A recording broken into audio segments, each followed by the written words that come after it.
Uso de la palabra de inmediato el asambleísta Luis Fernando Torres, representante de la provincia de Tungurahua por el Partido Social Cristiano y el Movimiento Cambio. Legisladores, con las recientes declaraciones del presidente Lenín Moreno, el Servicio de Seguridad Civil prácticamente nace obsoleto, va a ser un servicio finalmente inútil, ya que el presidente de la República ha dicho que él confiará en la policía y en las Fuerzas Armadas. Pero hay que hacer una precisión. No solamente será innecesario por lo que ha dicho el presidente, también será inconstitucional, como dije el 5 de mayo de este año cuando se debatió este proyecto. Es que los artículos 158 y 163 de la Constitución no dan margen alguno para que pueda crearse este servicio público de protección.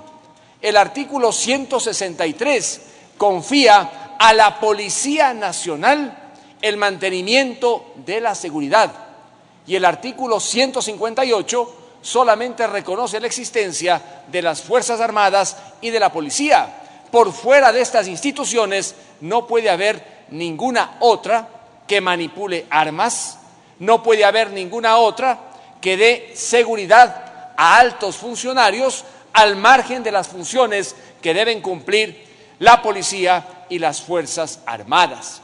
Por lo tanto, no solamente resulta innecesario, no solamente nace obsoleto después de lo que ha dicho el presidente Lenín Moreno, sino que este servicio público de protección también es inconstitucional. Y por ello, bien ha dicho el asambleísta Henry Cucalón que se apoyarán las iniciativas para demandar la inconstitucionalidad e inmediatamente después de que entre en vigencia habrá que borrar este capítulo que no ha sido materia del veto de la ley o código de las entidades de seguridad ciudadana.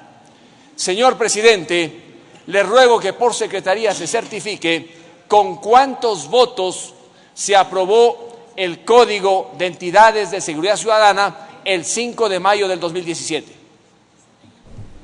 Señora secretaria, sírvase a informar al Pleno de la Asamblea. Con su autorización, señor presidente, 71 votos afirmativos, 25 negativos, 0 blancos, 0 abstenciones. 71 votos luego de una larga sesión, porque dentro del oficialismo hubo, señores legisladores, división. Cerca de 25 miembros de la bancada oficialista no votaron ese día por el proyecto. Gracias a 2 votos que consiguieron, se pudo aprobar. El debate fue intenso, fue difícil y se lo aprobó con modificaciones de última hora que llevaron a que se cometan gravísimos errores que en el veto del presidente de la República fácilmente salen a luz. Errores que resultan incomprensibles cuando se discute y aprueba una ley de esa envergadura. ¿Qué dice el presidente en el veto al artículo 161, numeral 2? Que se incluyó una frase repetida. Uno podría decir, es un error de forma, es que escribieron 2 veces la misma frase. Estas pruebas que deben rendir los que están postulando para los concursos en materia de seguridad. No es un simple error, porque una ley no puede aprobarse con ese tipo de defectos. Demuestra falta de concentración, demuestra que la ley se está aprobando al apuro. Y luego, en la otra objeción del presidente a la disposición reformatoria 9ª, dice que la Asamblea Nacional menciona una ley equivocada, menciona la ley de fortalecimiento de los regímenes de seguridad social de la policía y de las Fuerzas Armadas, cuando debió haberse mencionado única y exclusivamente a la ley de la seguridad social de la policía. Muchos pueden decir, no, es que es un error cosmético que pasa por alto. Señores, en esta Asamblea no pueden cometerse ese tipo de errores. ¿Cómo se va a citar en una norma reformatoria de esa envergadura una ley equivocada? y que el presidente de la República deba aclarar cuál es, en definitiva, la norma aplicable. Pero lo más grave es que el presidente de la República en el veto también incurre en un error. Él habla de la disposición cuarta cuando debe hablar de la disposición 24ª. Doble error por la Asamblea cuando aprobó sin acuciosidad y por parte del presidente cuando cita una norma que no es materia del error. Por doble vía pasa una vergüenza a la Asamblea y pasa una vergüenza también quien objeta la norma.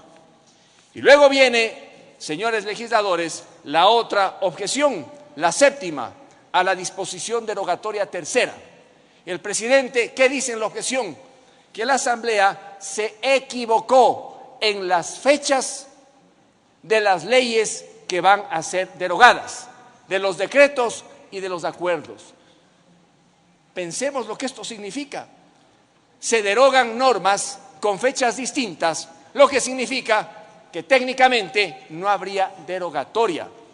Esto normalmente no ha ocurrido en esta Asamblea o en la Asamblea que concluyó sus funciones, pero sucedió en el Código de Entidades de Seguridad Ciudadana por la forma como se lo aprobó. Hubo tantos problemas, un debate tan largo y a última hora se incorporaron derogatorias que llevaron a este tipo de equivocaciones. Pero el presidente de la República, al objetar estas derogatorias, nos lleva por un mundo equivocado en el ámbito jurídico. Quienes conocen de derecho saben que una ley deroga a otra, pero una ley no deroga reglamentos, una ley no deroga acuerdos ministeriales, una ley no deroga decretos. Y en esta parte final el presidente está derogando leyes, la ley de la policía, está derogando la ley de personal de la policía, está derogando un acuerdo ministerial, está derogando un decreto ejecutivo y también derogando un reglamento.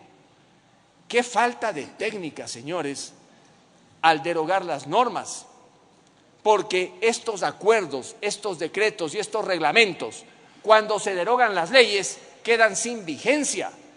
Esta es falta de técnica y al alienarse inclusive a esta objeción, cualquiera que conozca de estos temas se sonreirá porque dirá, ni siquiera han aprendido lo más elemental en materia de derogatoria de normas. De las 7 objeciones, en 3 hay estos errores que no son cosméticos, que no son de forma, que demuestran falta de conocimiento, falta de acuciosidad. Cuidado, en esta Asamblea se comienza también a utilizar los lugares comunes y a no precisar el contenido de la ley, porque las consecuencias de estas equivocaciones son gravísimas. El momento en que se deroga mal la norma de una ley, ¿cómo se la va a aplicar a la hora, por ejemplo, de pagar la cesantía? A la hora de calcular cuánto debe percibir un miembro de la policía o de las Fuerzas Armadas que se retira. Yo hago un llamado entonces para que lo que ha ocurrido con el Código de Entidades de Seguridad Ciudadana sea una verdadera lección para que en las leyes que apruebe esta Asamblea no se cometan este tipo de errores, que no son errores de forma, no son errores en definitiva cosméticos. Señores legisladores, por lo demás, el veto no resuelve los problemas que tiene el Código. Lamentablemente no se vetó a este cuerpo de seguridad inconstitucional e innecesario. Tampoco mejora la situación de la policía, de las Fuerzas Armadas, ni de sus miembros, y tampoco apaga las angustias de aquellos ciudadanos que, acosados por la delincuencia en el campo y en las ciudades, difícilmente pueden defender sus propiedades y cuidar de su integridad. Lo mejor entonces sería, ya que no se va a votar objeción por objeción, como sería lo técnico, es oponerse a un veto que no resuelve ningún problema que demanda nuestra comunidad. Muchas gracias.